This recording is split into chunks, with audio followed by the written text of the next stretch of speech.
Hello, नमस्ते, प्रणाम दोस्तों। आप सब कैसे हो? आशा करते हैं आप सब अच्छे होंगे, स्वस्थ होंगे, मस्त होंगे। तो हम आप लोग को चुटकुला नाच गीत सुनाने जा रहे हैं। अगर पसंद आए तो लाइक करें, सब्सक्राइब करें, शेयर करें, कमेंट करें। और यदि चैनल पे नए हैं तो प्लीज़ सब्सक्राइब कर लें ताकि आप तक हमारा हर वीडियो पहुंच सके।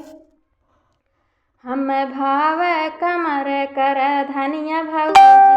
हम भाव कमर कर धनिया भौजी, कर धनिया भौजी, कर धनिया भौजी, हम भाव कमर कर धनिया भौजी, हम भाव कमर कर धनिया भौजी,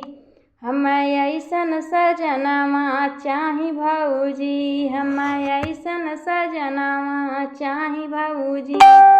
जवन रुपया कमाए शहर भौजी, जवन रुपया कमाए शहर रहे भौजी, जवन रुपया कमाए शहर रहे भौजी, हम ऐसन सजनवा चाही भौजी, हम ऐसन सजनवा चाही भौजी, हम ऐसन सजनवा चाही भौजी, हम भाव कमर कर धनिया भौजी, हम भाव कमर कर धनिया भौजी,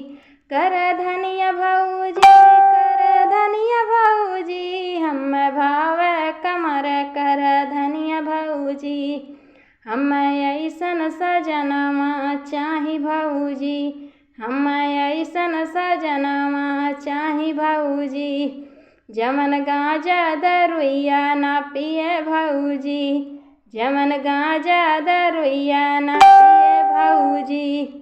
जमन गांजा दरुइया ना पिए भौजी, हम भाव कमर कर धनिया भौजी, हम भाव कमर कर धनिया भौजी, हम ऐसन सजनवा चाही भौजी, हम ऐसन सजनवा चाही भौजी, जमन नैहर नगरिया घुमावे भौजी, जमन नैहर नगरिया घुमावे भौजी, हम ऐसन सजनवा चाही भौजी, हम ऐसन सजनवा चाही भौजी, जमन दाना दह जवाना मांग भौजी, जमन दाना दह जवाना मांग भौजी, हम ऐसन सजनवा चाही भौजी, हम भाव कमर कर धनिया भौजी, हम भाव कमर कर धनिया भौजी, हम ऐसन सजनवा चाही भौजी, जमन संगमा घुमावे भौजी, हम ऐसन सजनवा चाही भौजी, हम भाव कमर कर धनिया भौजी।